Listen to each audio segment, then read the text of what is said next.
Samuel yang muda itu menjadi pelayan Tuhan di bawah pengawasan Eli.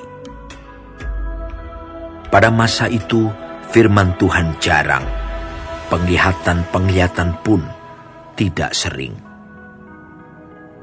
Pada suatu hari, Eli yang matanya mulai kabur dan tidak dapat melihat dengan baik, sedang berbaring di tempat tidurnya. Lampu rumah Allah belum lagi padam. Samuel telah tidur di dalam bait suci Tuhan, tempat tabut Allah. Lalu Tuhan memanggil, "Samuel, Samuel." Dan ia menjawab, "Ya, Bapa." Lalu berlarilah ia kepada Eli, serta katanya, "Ya, Bapa. Bukankah Bapa memanggil aku?" Tetapi Eli berkata, "Aku tidak memanggil. Tidurlah kembali." Lalu pergilah ia tidur. Dan Tuhan memanggil Samuel sekali lagi. Samuel pun bangunlah, lalu pergi mendapatkan Eli serta berkata, "Iya, Bapa. Bukankah Bapa memanggil aku?" Tetapi Eli berkata, "Aku tidak memanggil, anakku. Tidurlah kembali." Samuel belum mengenal Tuhan. Firman Tuhan belum pernah dinyatakan kepadanya. Dan Tuhan memanggil Samuel sekali lagi untuk ketiga kalinya. Ia pun bangunlah, lalu pergi mendapatkan Eli serta katanya, "Ya, Bapa. Bukankah Bapa memanggil aku?" Lalu mengertilah Eli bahwa Tuhanlah yang memanggil anak itu. Sebab itu berkatalah Eli kepada Samuel, "Pergilah tidur, dan apabila ia memanggil engkau, katakanlah, 'Berbicaralah Tuhan, sebab hamba-Mu ini mendengar.'" Maka pergilah Samuel dan tidurlah ia di tempat tidurnya. Lalu datanglah Tuhan, berdiri di sana dan memanggil seperti yang sudah-sudah, "Samuel, Samuel." Dan Samuel menjawab, "Berbicaralah, sebab hamba-Mu ini mendengar." Lalu berfirmanlah Tuhan kepada Samuel, "Ketahuilah, aku akan melakukan sesuatu di Israel, sehingga setiap orang yang mendengarnya akan bising kedua telinganya. Pada waktu itu, aku akan menepati kepada Eli segala yang telah kufirmankan tentang keluarganya dari mula sampai akhir. Sebab telah kuberitahukan kepadanya bahwa aku akan menghukum keluarganya untuk selamanya karena dosa yang telah diketahuinya, yakni bahwa anak-anaknya telah menghujat Allah, tetapi ia tidak memarahi mereka. Sebab itu aku telah bersumpah kepada keluarga Eli bahwa dosa keluarga Eli takkan dihapuskan dengan korban sembelihan atau dengan korban sajian untuk selamanya." Samuel tidur sampai pagi. Kemudian dibukanya pintu rumah Tuhan. Samuel segan memberitahukan penglihatan itu kepada Eli. Tetapi Eli memanggil Samuel, katanya, "Samuel, anakku." Jawab Samuel, "Ya, Bapa." Kata Eli, "Apakah yang disampaikannya kepadamu? Janganlah kau sembunyikan kepadaku. Kiranya beginilah Allah menghukum engkau, bahkan lebih lagi daripada itu, jika engkau menyembunyikan sepatah kata pun kepadaku dari apa yang disampaikannya kepadamu itu." Lalu Samuel memberitahukan semuanya itu kepadanya dengan tidak menyembunyikan sesuatu pun. Kemudian Eli berkata, "Dia Tuhan, biarlah diperbuatnya apa yang dipandangnya baik." Dan Samuel makin besar dan Tuhan menyertai dia. Dan tidak ada satupun dari firman-Nya itu yang dibiarkannya gugur. Maka tahulah seluruh Israel dari Dan sampai Berseba bahwa kepada Samuel telah dipercayakan jabatan Nabi Tuhan. Dan Tuhan selanjutnya menampakkan diri di Silo, sebab Ia menyatakan diri di Silo kepada Samuel dengan perantaraan firman-Nya.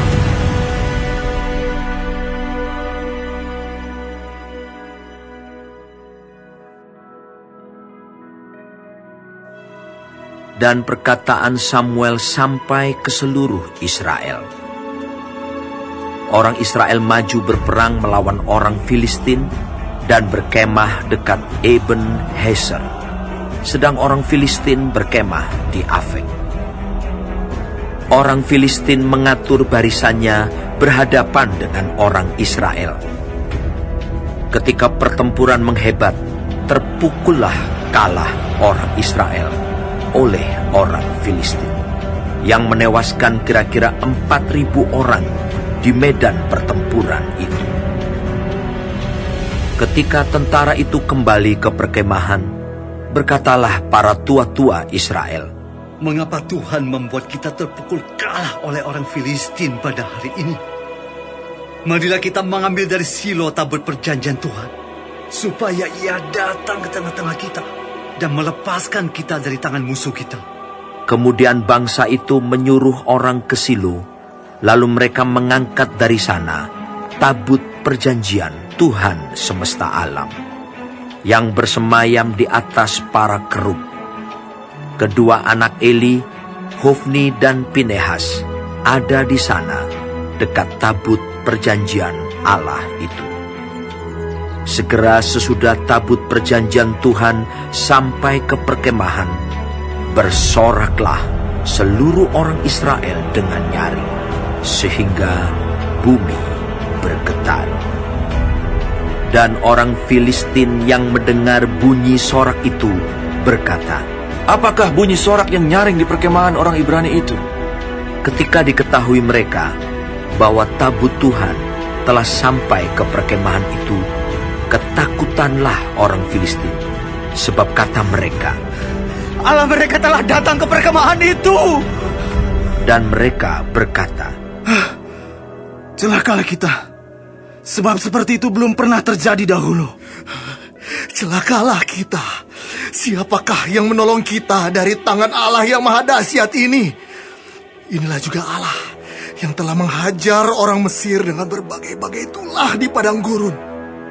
Kuatkanlah hatimu dan berlakulah seperti laki-laki, hai orang Filistin, supaya kamu jangan menjadi budak orang Ibrani itu, seperti mereka dahulu menjadi budakmu.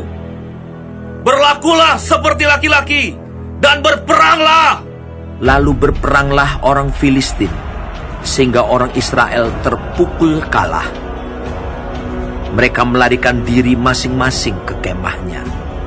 Amatlah besar kekalahan itu. Dari pihak Israel, gugur 30.000 orang pasukan berjalan kaki. Lagi pula tabut Allah dirampas, dan kedua anak Eli, Hofni dan Pinehas, tewas. Seorang dari suku Benyamin lari dari barisan pertempuran, dan pada hari itu juga ia sampai ke Silo dengan pakaian terkoyak-koyak dan dengan tanah di kepalanya. Ketika ia sampai, Eli sedang duduk di kursi di tepi jalan menunggu-nunggu, sebab hatinya berdebar-debar karena tabut Allah itu. Ketika orang itu masuk ke kota dan menceritakan kabar itu, berteriaklah seluruh kota itu. Ketika Eli mendengar bunyi teriakan itu, bertanyalah ia, Keributan apakah itu? Lalu bersegeralah orang itu mendapatkan Eli dan memberitahukannya kepadanya. Eli sudah 98 tahun umurnya dan matanya sudah bular, sehingga ia tidak dapat melihat lagi. Kata orang itu kepada Eli, "Aku datang dari medan pertempuran. Baru hari ini aku melarikan diri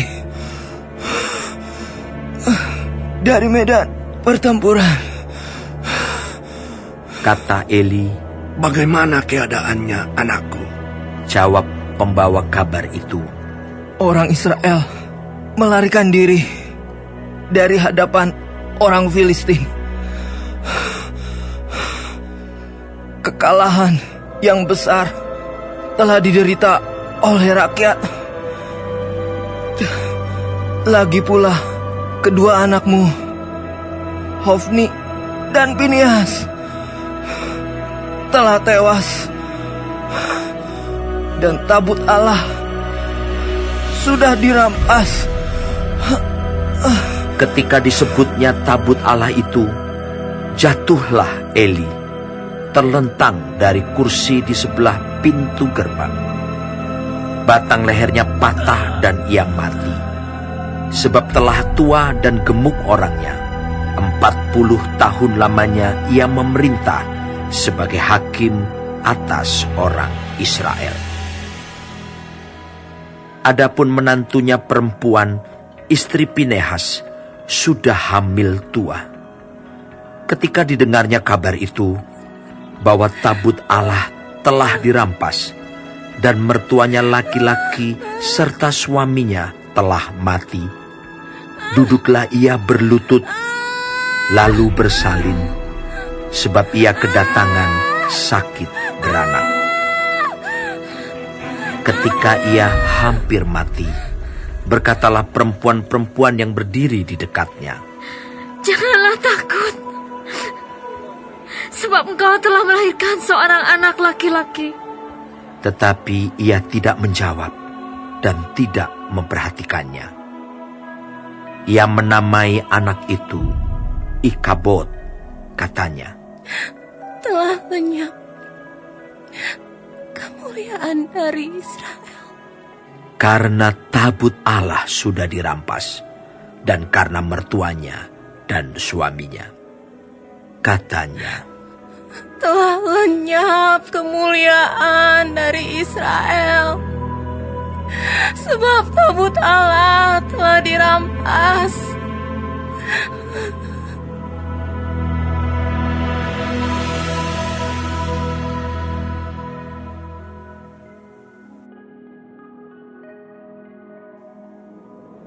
Sesudah orang Filistin merampas tabut Allah, maka mereka membawanya dari Eben-Hazer ke Asdod. Orang Filistin mengambil tabut Allah itu, dibawanya masuk ke kuil Dagon, dan diletakkannya di sisi Dagon. Ketika orang-orang Asdod bangun pagi-pagi pada keesokan harinya, tampaklah Dagon terjatuh dengan mukanya ke tanah di hadapan tabut Tuhan. Lalu mereka mengambil Dagon dan mengembalikannya ke tempatnya. Tetapi ketika keesokan harinya mereka bangun pagi-pagi, tampaklah Dagon terjatuh dengan mukanya ke tanah di hadapan tabut Tuhan. Tetapi kepala Dagon dan kedua belah tangannya terpenggal dan terpelanting ke ambang pintu. Hanya badan Dagon itu yang masih tinggal. Itulah sebabnya para imam Dagon dan semua orang yang masuk ke dalam kuil Dagon tidak menginjak ambang pintu rumah Dagon yang di Asdod sampai hari ini. Tangan Tuhan menekan orang-orang Asdod itu dengan berat, dan ia membingungkan mereka. Ia menghajar mereka dengan borok-borok, baik Asdod maupun daerahnya. Ketika dilihat orang-orang Asdod bahwa demikian halnya, berkatalah mereka, Tabut Allah Israel tidak boleh tinggal pada kita, sebab tangannya keras melawan kita dan melawan Dagon Allah kita. Sebab itu mereka memanggil berkumpul kepadanya semua raja kota orang Filistin dan berkata, Apakah yang akan kita lakukan dengan tabut Allah Israel itu? Lalu kata mereka, Tabut Allah Israel harus dipindahkan ke Gad. jadi mereka memindahkan tabut Allah Israel itu ke sana. Tetapi setelah mereka memindahkannya, maka tangan Tuhan mendatangkan kegemparan yang sangat besar atas kota itu. Ia menghajar orang-orang kota itu, anak-anak dan orang dewasa, sehingga timbul borok-borok pada mereka. Lalu mereka mengantarkan tabut Allah itu ke Ekron. Tetapi sesampai tabut Allah itu di Ekron, berteriaklah orang Ekron itu demikian, Mereka memindahkan tabut Allah Israel itu kepada kita untuk mematikan kita dan bangsa kita. Sebab itu mereka memanggil berkumpul semua raja kota orang Filistin itu dan berkata, Antarkanlah tabut Allah Israel itu. Biarlah itu kembali ke tempatnya, supaya jangan dimatikannya kita dan bangsa kita. sebab di seluruh kota itu ada kegemparan maut. Tangan Allah menekan orang-orang di sana dengan sangat berat. Orang-orang yang tidak mati dihajar dengan borok-borok, sehingga teriakan kota itu naik ke langit.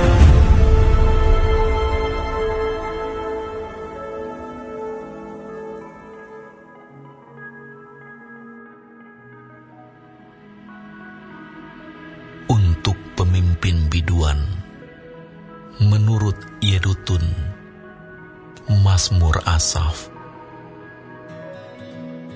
Aku mau berseru-seru dengan nyaring kepada Allah.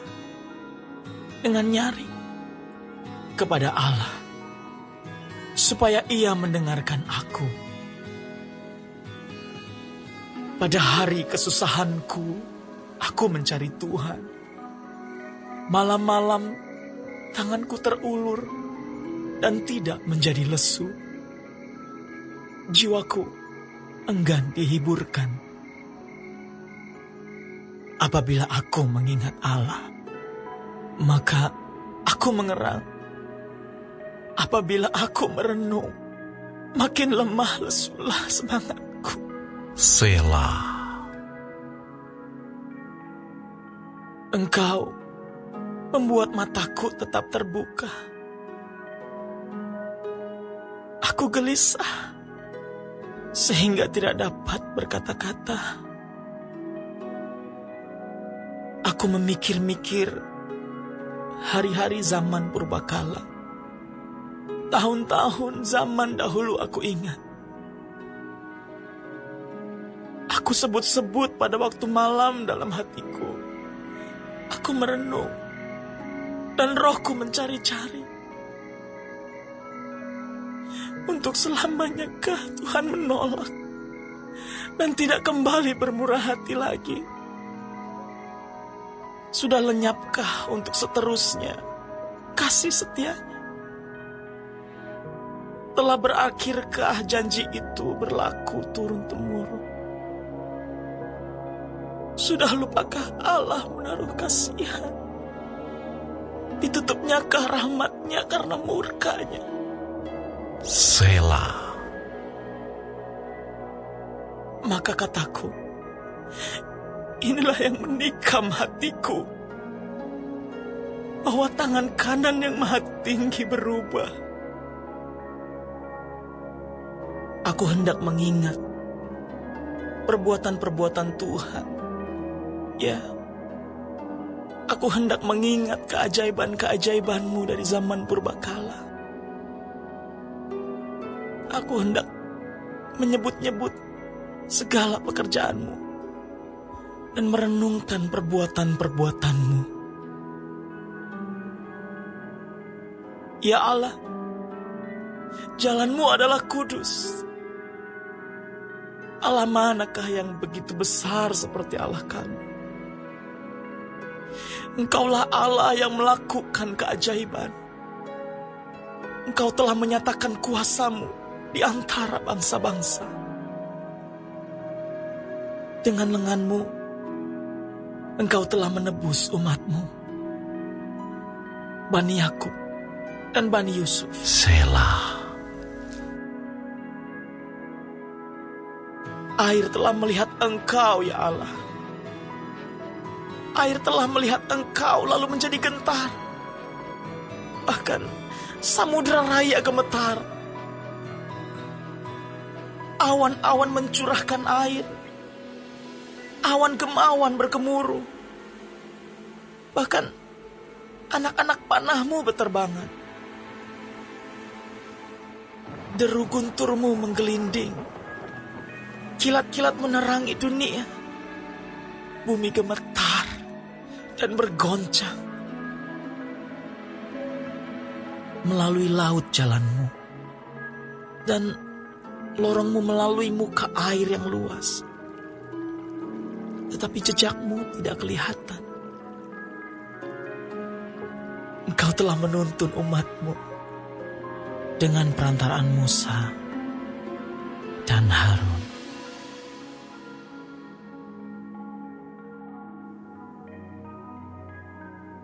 Saudara-saudara, kami hendak memberitahukan kepada kamu tentang kasih karunia yang dianugerahkan kepada jemaat-jemaat di Makedonia.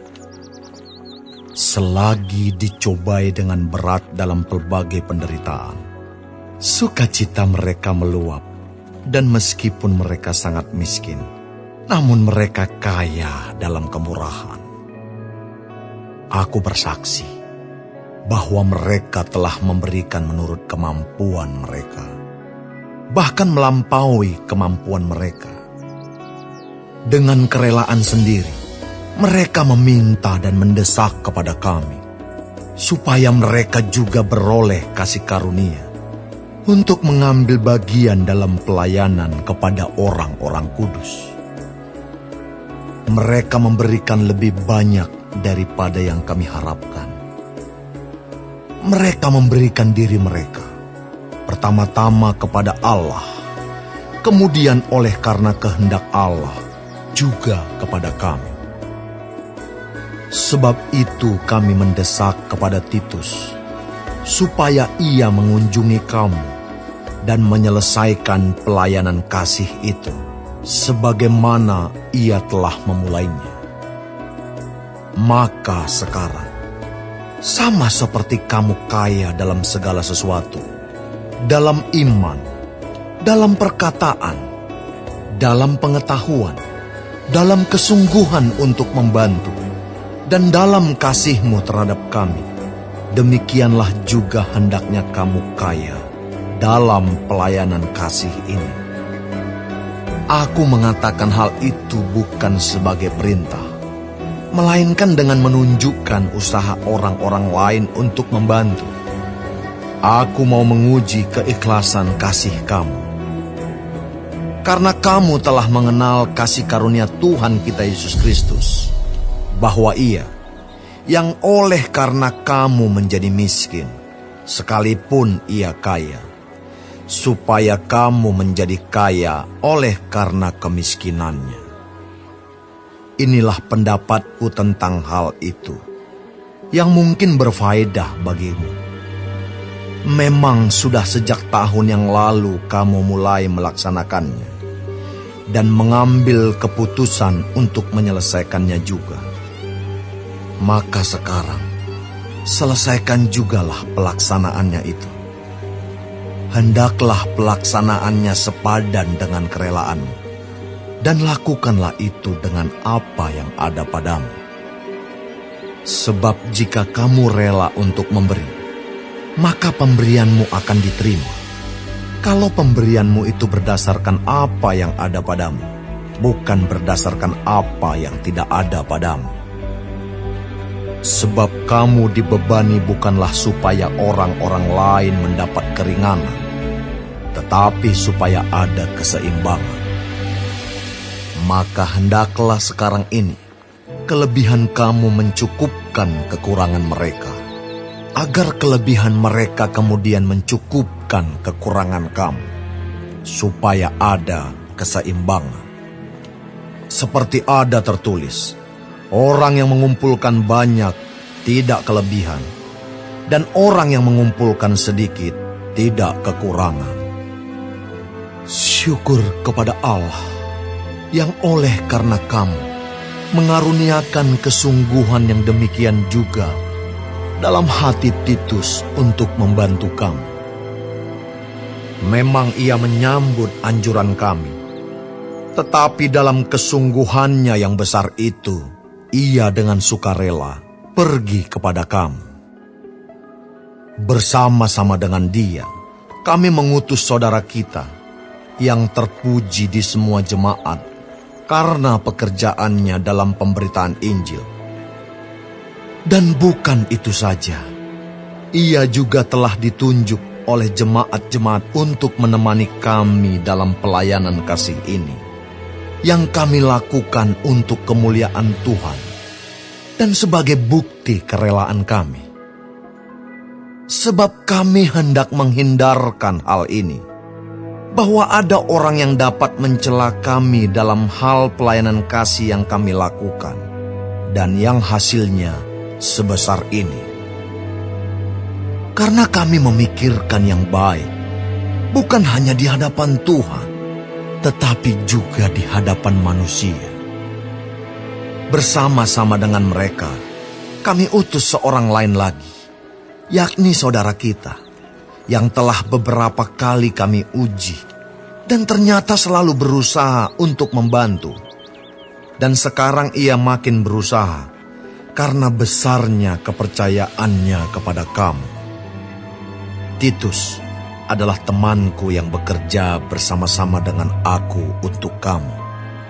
Saudara-saudara kami yang lain itu adalah utusan jemaat-jemaat dan suatu kemuliaan bagi Kristus. Karena itu, tunjukkanlah kepada mereka di hadapan jemaat-jemaat bukti kasih-Mu dan bukti kemegahan-Ku atas kamu.